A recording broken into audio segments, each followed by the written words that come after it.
Yo, your boy Levi Ackerman, RIP, with another video. And I've been following Attack on Titan very heavily since pretty much since the season 3 part 1 ended, I think.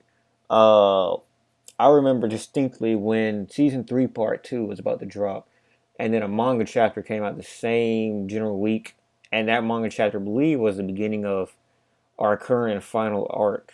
It was something like that. It was one of the first few chapters of that arc.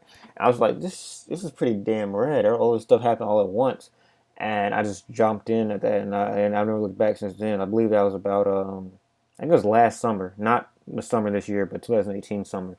And I've been there since then. Maybe it's 2017 even. I would say one of the two. Um, I mean, it's just been quite the ride. I mean, this art, in my opinion, the way this arc started, like I couldn't really. I had to go back and kind of look at some of the previous chapters from the previous art. I think I read up from Rod Rice's the battle between Rod Rice and everybody, and all that came along with that. Pretty much the end of season 3, part 2, to this point. So maybe I started a little bit earlier than this arc, but yeah, so after doing all that, it felt like it was like getting into this like kind of like Full Metal, the way the politics worked out in Full Metal, and it's only delved deeper then since then. But we've gone to a lane as far as like existence and who created who and all this that we're in something completely different than any other manga or anime I've ever seen. And the past two chapters have been some of the greatest manga chapters I've ever read of anything. And I don't read that much manga, but I mean this is any anime contribution, honestly. I mean, it's been incredible what they did with the previous chapter, 121 and 122. I mean, it seems like it's gonna be more of a burner chapter where like they spent a large part of it, just about like I'd say 2/3 of it, kind of building up to let's pretty much get the conclusion. So you get we'll go over a little bit. I'm sure hopefully you've read it before coming over here. So we get here and you immediately get God damn, I forgot her name. Ymir. You get Ymir, and we're getting her backstory from you 2,000 years ago, and there's a reference goes along with that I'll touch on later on. And we're getting the guy who was the king at that point. I don't believe it's the king of the wall is a different person, but this the guy who was the king of the nation of Ymir at this point. So they're trying to see who let the pigs out, and we got everybody pointing Ymir out. Is one incredible part of this is that she Isayama hides the eyes of everybody. It's kind of like a stylistic decision, but it really adds a lot to the end of this chapter. And we see everybody hidden, and then you are free. Um, this part I still don't understand to this day. It seems like he gouged her eyes out, um, and we get a brief ability to look at her eyes. We see her little flower there. I don't know if not sure what that recognized or means, but we get this tree, and this tree, the only symbolism I can think of is a tree of life, from the Bible. That's the only I could possibly think of that like that's the only reference I can say to this particular tree. But for whatever reason, she gets chased to this tree. You can call it coincidence or what. There's a hole in the bottom of this tree, and it takes her down here. And if I am to believe, she was the first Titan, right? So we get this Titan spinal cord. It looks like. Well, that's what is revealed later. And it's attaches to her, and these people are. I mean, they're surprised by what happens next. So I'm to believe that she's the first Titan. I'm sure it's been touched on at some point. I don't exactly remember, but it seems that she's the first Titan, or at least she's the first person. I suppose they chose somebody to be. My head canon. They chose somebody to be the Titan, and because she did what she did, she became a slave for the king. I'm assuming they already knew about this tree of life and all that. But you opened the way, cultivating the land. You did all this for Eldia, uh, and then she became the progeny. I think that's the word I'm looking for. I'm not sure. She became the mother of Titans essentially, and kind of reminiscent like the Romans it seems. But she was the first Titan. She was used as a war machine essentially. Um, and we see how her army is joining as it is, and for whatever reason, this guy throwing his spear at the king. Ymir feels the need to defend him, which I'm not sure why. I mean, obviously she wouldn't die from this because she can just regenerate. Again, eyes are blurred out. You didn't die for that spear. The reason you were born in this world are a slave. Don't know why she felt the need to die for him, but this flower, I think this is another religious symbolism. Uh, Blood on a flower. It's something to do between this deal and all that. And for whatever reason, I guess this event, maybe she was trying to kill herself. I guess I don't know, but maybe she knew she's gonna be used as food for everybody else. I'm really not sure. But for whatever reason, this arrow is what sets everything off. I believe this is the first time she enters the world of paths. Maybe she actually does die from this. It's possible she actually does die from this, and this is them eating her to pass away Ymir's power. And we get this nice little. I mean, this is a new revelation as far as I know. Maria Rose in the district of Shigashina. I guess is like a shortening of her name. This is officially us seeing the. I believe this is the Fritz family. Am I right and correct in saying that? I believe the name Fritz was mentioned at some point. But this is officially like the most revelation we've gotten about how this passed down. More just the king of the walls and all that shit, but like this is actually how it passed down. Um, we see how the roots began. The roots began from that spinal cord, and Eldia, how Eldia is known to become this force that it has. And this is where we get to the third act right here. Now, this third and final act of this chapter may be better than the Tsukuyomi slash Perfect Hypnosis slash Paper Moon King that we got in chapter 121. Chapter 121 is that those twists were some of the best twists I've ever seen in any kind of platform ever. But what you get here, you get this Eren scene. Please get on my face. You get this Eren scene. Lend me your strength, and for the first time, there's a lot of theories about this particular, what's about to happen next. Eren using her to his own devices, but at the end of the day, Ymir is still a kid at this point. So, this is the first person that's talked to her in any kind of convincing way. This is the first person with the power of the founding Titan, or any kind of power. I believe, this is just my theory, is that the attack Titan has some kind of convincing power of its own, and Eren is kind of using that in this instance. But yeah, he overruled the power of the founding Titan apparently, by just talking to Ymir, and in doing this, we get. I mean, like, look at the thickness of this font. This font is incredible that we get here. The thickness of the drawing here. I mean, we see how deep Eren is into this thought. Ymir is a human and not just a device. Zeke is desperate as hell. The founder power is just completely trumped by Eren's ability to convince. And we kind of get to this point where this is a whole theory, a different theory of itself, but Ymir, it kind of alludes here at this point that Ymir has set up Eren to be here since 2,000 years ago. It set this very moment to finally make her choice. And we finally get this. I mean, this is just an incredible panel here right now. This is just sensational. And it's decided. I mean, we get this right here, reminiscent of the original spinal cord that gave her power. I guess Eren is still alive. And I mean, my jaw was like on the floor, and I saw, like, I usually don't like gasp like audibly about shit like this. Like, I was in class, and we get this right here, the walls being broken apart, and everybody realized what it is at once. Everybody knew what was about to happen. Just the rumbling, and then like the original Titan itself, we see this large monstrosity about to be awakened along the other time. Even reading the second time, I mean, this is Eren won. I mean, Grisha told him.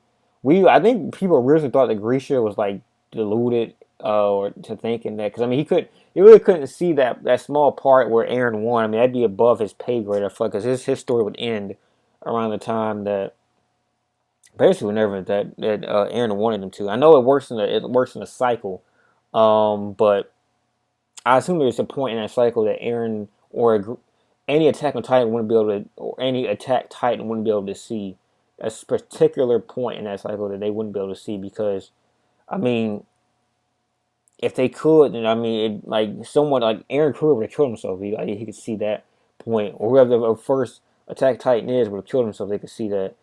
I know you need a Founding Titan to be able to see that particular point as far as things go.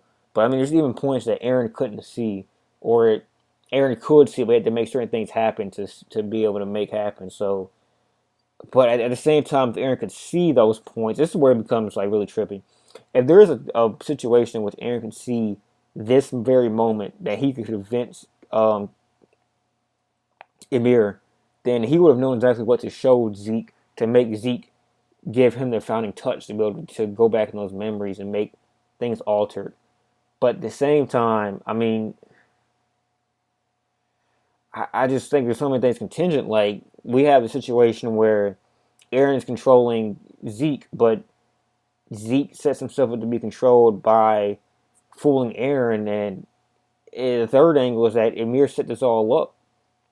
But I mean, Ymir to be able to generate, I would imagine Ymir could see, because this may be spoiler, may not be, but as many people know, the panel for the final chapter, the final scene in this entire manga has been out for quite a while, and we're now starting to believe that that will be Ymir. That's Ymir's freedom. So if Ymir knew her own devices to this freedom, I'm not sure why she wouldn't just cut time out of to make this quicker. She could have done this a long time. She could have done this with Eren Kruger. She could have done it with Grisha Yeager. It just seems so convoluted for her to make this all happen so she can get her, this particular situation. And maybe it's not a time, maybe it's not an infinite time loop. Maybe it's a time loop for a certain period of time, and she just needs the right individual to end this time loop. At this point, it's speculation, but we'll read some other theories, other people's theory. I just wanted to really this what woke me up to go look it up, because I didn't know that it came out today. I don't really follow the release dates for manga chapters, but shout out to Afro Century, one of the biggest figures in the anime community. Um, if this series ends in the way that I think it will, Attack on Titan will be my favorite anime of all fucking time. Chapter in my whole month. Favorite chapter of any manga. I thought 121 is better. I still do, but 122 has added a lot to this that it's comparable. Like, they're pretty much, one is like 10 out of 10. The one is like, the other is like 9.9 out of 10. No More Secrets. Everything is out on the table. I agree, except I believe that Eren still has other devices saved for getting Ymir out of here. I think the father for the baby, as I will show later, I believe there's still a theory to be had out on that. Who dies from this? I mean, that's obvious. Pretty much everybody within the general area of the walls is probably GG for them.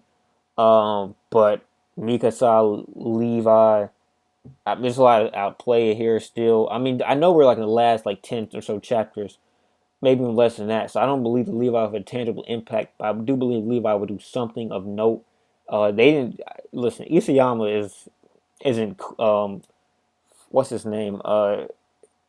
Hiroshi, the dude who makes JoJo. I forgot his name. Um, he's not Iraqi. Let me just say that right now. He won't just forget something that important as Levi. If Levi's brought back, it's brought back for a reason.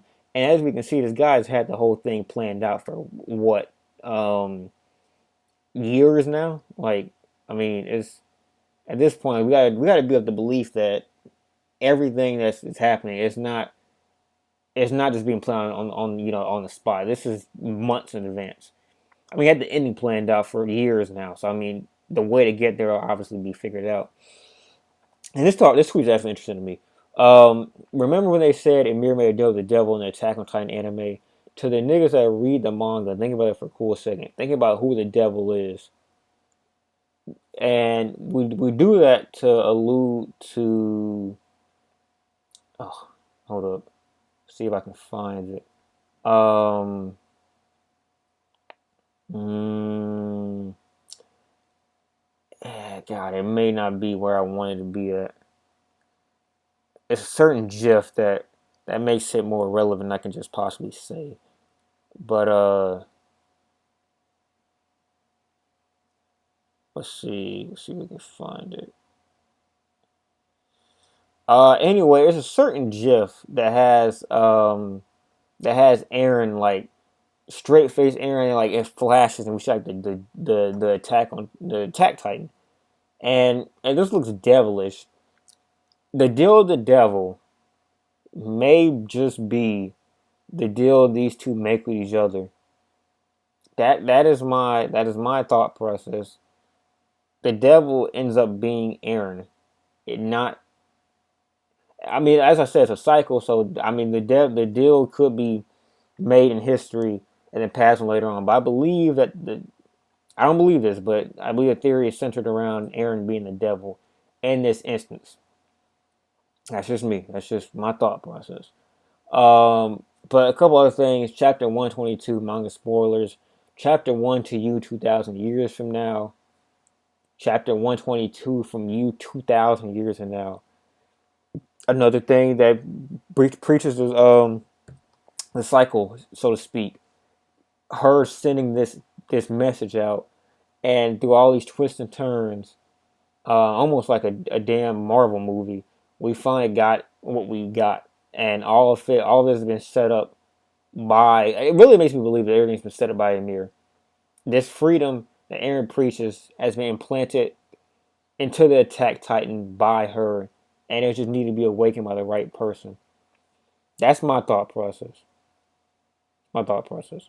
Uh, so yeah, who is to you and from you? To you is from Amir to Aaron. Some of the amount of time Aaron's 13 years. It would be 2,000 years from the time that Emir was alive.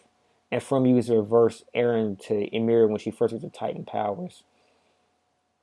So from you is the reverse Aaron to Emir when she first gets. So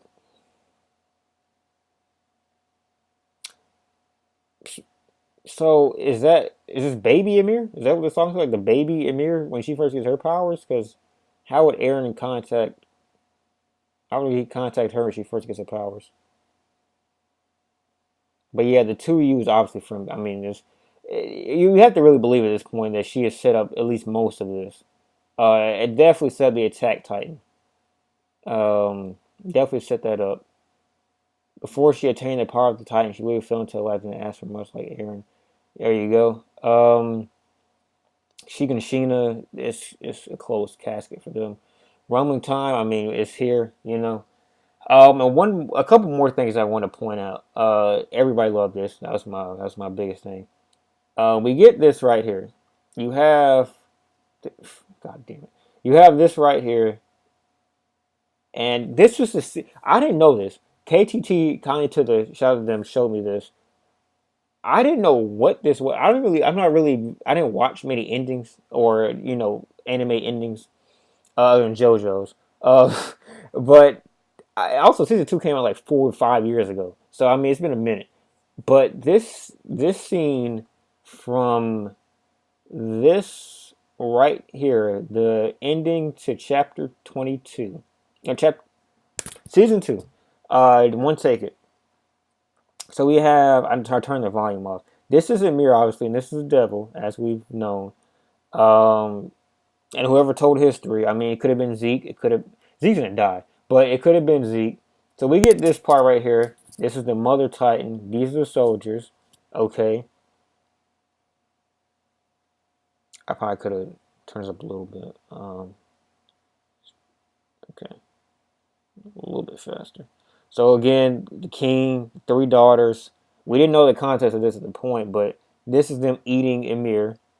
Which I mean, I guess if you really like had, but I mean, like at that point, we didn't really know like the correlation between how the Titans came to be and like I don't know, like time or paths and shit like that. We didn't really know enough to make a real thought process on like how this all works. I don't remember how season 2 ended. I think season 2 ended with did it allude to I think it ended with the battle between Aaron and Rainer and Berthold. So I want to say season 3 part 1 ended with us alluding to the Beast Titan and Zeke. Well, not Zeke, but the Beast Titan. So I'd imagine season 2 ended with Rainer and Berthold. So I mean, we wouldn't even been prepared for all this. You know, we'd have really only just been finding out that guys could turn into Titans. If I'm correct, I may be wrong, but I think at this point we're about to see what's about to happen in the next few chapters. We may not see all of the length of this because I mean we don't have so many chapters left, but this is obviously the rumbling. I mean Titans going across the seas and all that. The sea has always been a big part in this series, and this appears to be the rumbling. These so hold. Okay, so what I'm looking at now, these aren't soldiers; these are normal people. I am under the belief that these are the Marlians running to what appears to be a closed like gate of sorts. Like maybe they're stuck. Maybe they're. I mean, it appears to be a gate that has them locked in to where the Titans are coming in and they're getting the snack on. And one very large Titan. This is obviously the rumbling. The Titan is taking over the Earth, as has been alluded to. The rumbling. This appears to be the post rumbling, those that are free now, maybe subjects of Emir, but this appears to be the freedom that I guess we'll get. Um, so those are people. I guess those are people left after the rumbling. These are everybody kneeling down to what could be Emir. I mean, she'd be the mother figure in all this, so I mean, it makes sense. But maybe she's etched out because that that doesn't go down. Maybe it doesn't go down the way we want it to be. But I mean, hey, that's literally everything. I mean, that's everything. That's every. I mean, that's what's gonna happen. That's everything except who lives, who dies, and who ends up fathering the kid, maybe Amir, and how what's this kid's parentage. All that stuff we won't particularly find out. But hey, if Amir was born into a life where she had no strife, the only person who can deliver that to her is a flat Earth, well, flat Earth, a new Earth that has no ruling and nothing like that. So, I mean, I, I mean, I think a rumbling is happening. Plus, I'm pretty sure it's gonna end with her being reborn as Astoria's daughter, since the attack times derived from her. She basically orchestrated the whole thing to be free. I mean, I'd have to agree.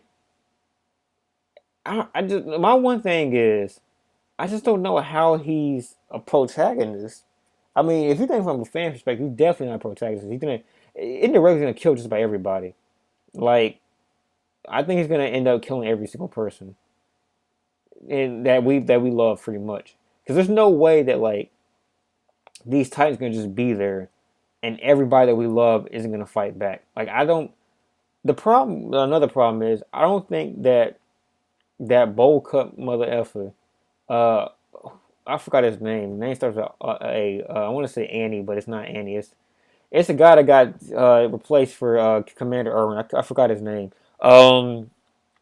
He has no plan. He has no grand plan. We've been alluded to thinking this man's a genius the entire time. I don't think he has any grand plan. I don't think anybody has any plan. I don't think Annie will matter. I don't think Mikasa will matter. I just think we're literally just gonna get everybody getting fucking stomped on, which is kind of it's kind of not nihilistic as hell because like basically everything that they fought for, like it came out there guns blazing, ready to fight. I guess ready to help Aaron, but they didn't realize what Aaron was looking for. I guess I don't know why they thought that helping Aaron would be preferable to the Marlians coming in and taking shit down because they should have been able to figure out pretty quickly what Aaron wanted. Um, but yeah, we got this. And these are just like 121 thoughts. Hey man, I know it's a long video, but I had to go through it pretty deeply. I think that if this goes the way that we think it will, and I believe there might be a couple twists, because he's been, even with a pretty linear amount of chapters left, all structured pretty, reasonably. And what, he has to get this out pretty quickly because I mean the final season is starting next year. So I mean we only probably have like maybe 5, 6, 7 chapters left really. Um, I mean, even with that being said, he's brought a twist every single chapter. I mean, the Tsukuyomi slash perfect hypnosis. Uh, I mean, this, we get Aaron's goal, but the way he got to it, I mean, trumping the Founding Titan, which was pretty much thought as the Almighty for the entirety of since we've known about the Founding Titan power, um, completely trumped. Yeah, I mean, I think if someone said they believe it's the best anime of all time, I think within 2 months or so we'll be able to. Well, not 2 months because that'll only be 2 chapters, but within this time next year, we'll know concretely if this is the best anime of all time or not. We'll know very quickly. And the crazy thing about this is, Attack on Titan is one of those few series that the anime always makes it better than the manga. Like at least in like the past couple of chapters. Maybe season one was different. I don't know. I never read season one, but between season two, season three part two, the anime has made the manga even better. Certain things become clear because I will say the manga is sometimes very hard to follow in terms of its logic, but the anime always explains it perfectly, and I can't imagine what they'll do with season four. I mean, it's going to be incredible. I mean, just imagine the fuckery that'll happen when we get the Grisha the Grisha Zeke Aaron triangle animated, or just this when we get the Titans rising out the walls. Yo, I'm gonna leave it there. I hope you all enjoyed this video. Peace, man.